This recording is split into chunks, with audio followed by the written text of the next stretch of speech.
In this video, we're going to show you exactly how to import a Practice Better page into Elementor. If you're looking to customize your Practice Better pages using Elementor's drag and drop editor, stick with me till the end because we'll also cover some alternatives that could save you time and frustration.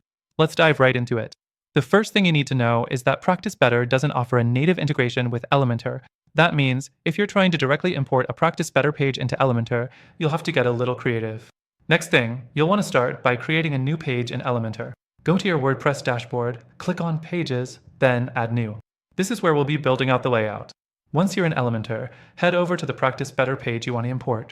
The easiest way to do this is by taking a screenshot or grabbing the content you need from Practice Better. Practice Better allows you to customize pages to a degree, but it's a little limited when it comes to integration with other platforms like Elementor. Now, here's where the fun begins. Using Elementor's text editor, you can manually insert all the text you copied over from your Practice Better page. You can also add images by using the Image widget in Elementor, but don't expect to just paste everything in and have it magically work. You'll need to adjust the layout, spacing, and design elements to match the original page as closely as possible. The fourth thing is that you may need a bit of custom CSS to make sure everything aligns and looks good. Practice Better has its own style, so it won't automatically match Elementor's layout without some extra work.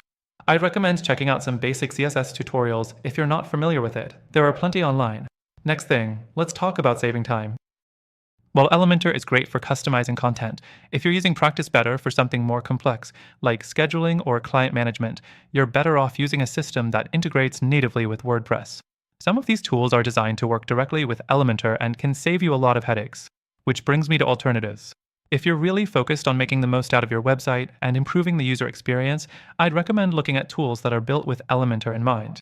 You can still use Practice Better, but consider integrating it with something like Wix or Squarespace, which offer much smoother experiences when combining with Elementor. Finally, I promised you an exclusive and extended free trial. The software we recommend at the end of this video not only works well with Elementor, but it also offers a much better experience in terms of integration, flexibility, and design freedom. Stick with us and I'll show you how you can access this deal, along with some amazing alternatives that could save you time and money. Through our link, you'll get the best free trial and exclusive benefits that are only available to our viewers. These tools are perfect for the goal mentioned in the title, and you'll get to try them risk-free. Thanks for watching, and be sure to check out the link in the description.